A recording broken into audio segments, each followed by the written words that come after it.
Le méga-procès se déroule là où celui des attentats de Bruxelles s'est tenu.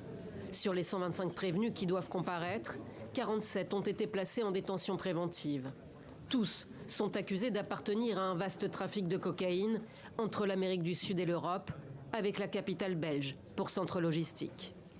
Les infractions qu'on reproche sont très variées, mais vous avez aussi des personnes qui viennent de milieux différents, comme bien souvent. Alors ici, évidemment, ce qui est important, c'est comme ils sont très nombreux, vous avez évidemment différents profils qui comparaissent. Tout commence à l'été 2020, dans le quartier d'Ixelles, ici, au premier étage. Un feu s'est déclaré dans une cuisine. Les pompiers maîtrisent rapidement les flammes, mais ces saladiers remplis d'une poudre blanche attirent l'attention. De la cocaïne, en profusion. L'appartement est ce qu'on appelle un laboratoire où l'on coupe et confectionne la drogue. En tout, 120 kilos sont retrouvés dans l'immeuble. Le début d'une enquête qui mène à une vaste opération le 26 octobre 2021.